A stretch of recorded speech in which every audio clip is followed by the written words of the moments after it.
Hello student, तो इस video में हम समझेंगे कि अंडर रूट 8 को संख्या रेखा पर किस तरह निरूपित करें। तो इसके लिए बच्चों हम लोग देखेंगे कि समकोण त्रिभुज में लंब और आधार क्या क्या होने चाहिए कि जो कर्ण हो वो अंडर रूट 8 हो जाए। ठीक है, तो कहने का मतलब यह है कि समकोण त्रिभुज के अंदर हम मैथमेटिकल अप्रोच समझेंगे। तो बच्चों देखते हैं हम लोग, अगर हम बच्चों एक ऐसा त्रिभुज लें बच्चों, जिसमें जो आधार है वो बच्चों हम 2 लें, और बच्चों हम यहाँ पर जो लंब लें एक ऐसा समकोण त्रिभुज जिसमें आधार बच्चों हम 2 लें और लंब भी बच्चों हम 2 लें, तब बच्चों जो कर्ण आएगा वो हमारा क्या आएगा, हम अब भी देखते हैं, कर्ण देखते हैं। तो देखो बच्चों, मैंने कहा कि कर्ण मुझे पता नहीं के लिए मैंने के बना के लिख दिया। अब मैं फॉर्मूला लगाऊं, ठीक है, इन तीनों भुजाओं में क्या रिलेशन होता है उस रिलेशन को लिखूं। तो कर्ण का स्क्वायर बराबर होता है आधार का स्क्वायर प्लस लंब का स्क्वायर। तो बच्चों आधार हमारे पास है 2 और उसका स्क्वायर, प्लस लंब भी हमारे पास है 2 और उसका स्क्वायर। तो ये हो जाएगा बच्चों 4 प्लस 4 बच्चों, और ये हो जाएगा बच्चों 8, और के का स्क्वायर बराबर 8 हो गया बच्चों। तो के बराबर बच्चों हो जाएगा अंडर रूट में 8। तो बच्चों यही काम हमें करना है, 1 सेकंड लगेगा, समझते हैं और देखते हैं। तो बच्चों सबसे पहले हम नंबर लाइन बना लेते हैं, मतलब कि संख्या रेखा। तो ये हमने नंबर लाइन बनाई। नंबर लाइन के लिए एक लाइन हमने ड्रॉ की, एक लाइन हमने खींची और इसके दोनों तरफ हमने एरो लगा दिया। ठीक है बच्चों, अब बच्चों इस नंबर लाइन पर हम एक पॉइंट लेते हैं। ये हमने कोई एक पॉइंट ले लिया, ये हमने कोई एक पॉइंट ले लिया बच्चों।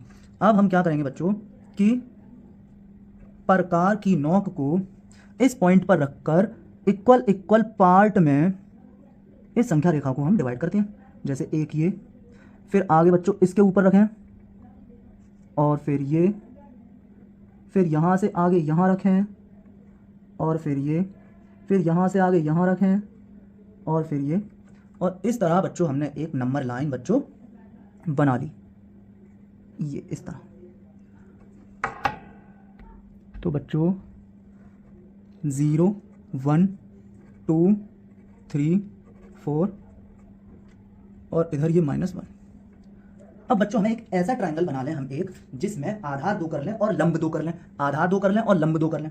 तो बच्चों हमारे पास जो कर्ण आएगा वो अंडर रूट 8 आ जाएगा। तो देखो बच्चों हम क्या करते हैं, हमने क्या करना है कि आधार हमें 2 लेना है 0 से 2, आधार हमें 2 लेना है 0 से 2। ओके, तो हमने 2 पर रखी प्रकार की नोक, और ये हमने एक चाप यहां लगा दिया।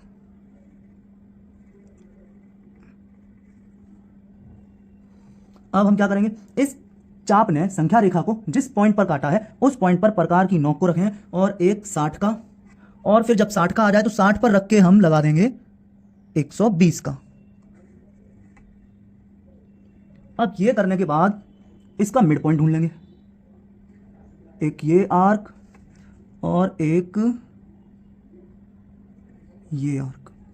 ठीक है बच्चों,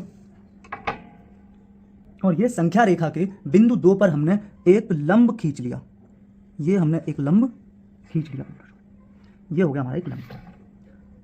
अब हम क्या करेंगे बच्चों कि आधार हमें 2 लेना था, और हमारा ये आ चुका है 90 अंश का कोण बच्चों, ये हमारा आ चुका है 90 अंश का कोण। ये अब आधार बच्चों हमने 2 लिया, अब हम लंब भी 2 लेंगे। तो हम यहाँ पर ज़रा 2 मेज़र कर लें, ये 1 है और ये हम ले आए, ये हो गया बच्चों एग्जैक्ट 2। ठीक है बच्चों, अब हमने ये यहाँ रखा इसको, और यहाँ इस पर एक कट लगा दिया,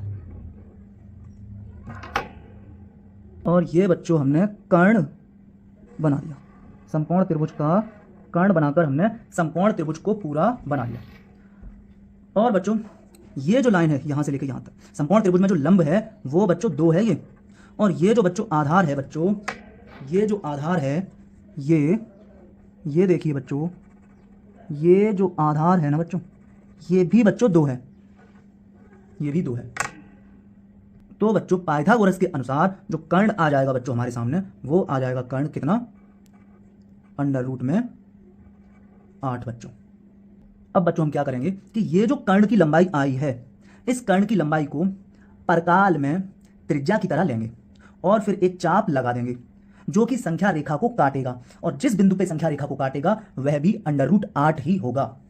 देखते हैं बच्चों इस तरह, ये हमने, ये देखिए, ये बिल्कुल एग्जैक्ट वही है, और हमने ये, मैं आपको दिखाऊं जरा कि ये जो लाइन जा रही है ना, ये जो जा रहा है, ये जो मैं वृत्त खींच रहा हूँ, ये जो पॉइंट आया, ये जो लेंथ यहाँ से लेकर यहाँ तक की होगी, और ये जो लेंथ यहाँ से लेकर यहाँ तक की, मतलब यहाँ से लेकर यहाँ तक की ये वाली लेंथ, और यहाँ से लेकर यहाँ तक की ये लेंथ, और यहाँ से लेकर यहाँ तक की ये लेंथ, ये सारी लेंथ इक्वल होंगी, क्योंकि एक सर्कल के अंदर जितनी भी त्रिज्याएं होती हैं बच्चों, वो सारी कैसी होती हैं?